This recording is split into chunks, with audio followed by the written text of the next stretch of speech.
নিবেদিতা চলে এসেছি আজকেও আমার আর্ট বাস্কেট নিয়ে। আর দেখতে হবে আর্ট বাস্কেট থেকে কি আর্ট ওয়েট করছে।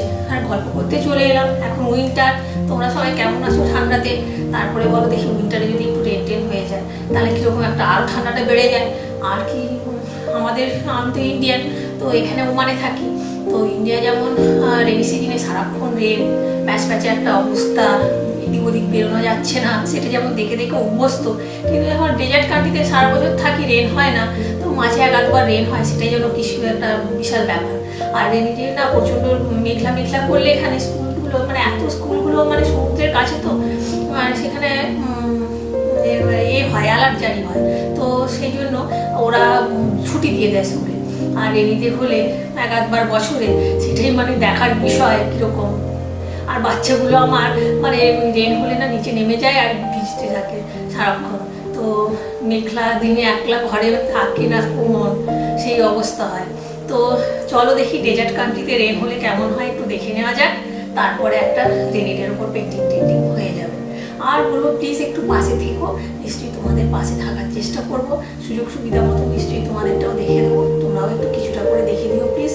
আর চলো দেখে নেওয়া যাক এখানে ডেজার্টে রেন হলে কেমন হয় এখানে ওমানে। তো চল দেখে নিই আজকে। আকাশটা না একবারে মেঘে ঢেকে গেছে, আর এই ভিউটা আমার ব্যালকনি থেকেই দেখা যায় আর কি, একদম ছোটো ব্যালকনি।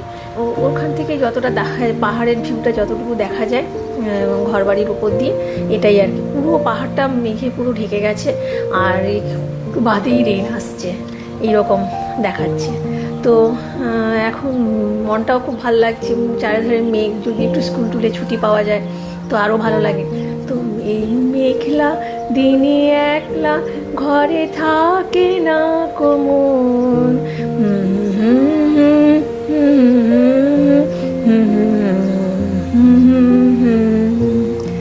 এই মেঘলা দিনে একলা ঘরে থাকে না কোমন, হবে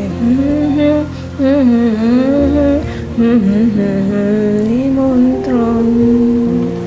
তা চলো এরপরে একটু দেখে নিই রেনিডের, তারপরে পেন্টিংটা হয়ে যাবে।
দেখ কেমন জল আসছে এখান দিয়ে, ইন্ডিয়ার মতো ছাদ দিয়ে, দেখ ছাদ থেকে জল আসছে।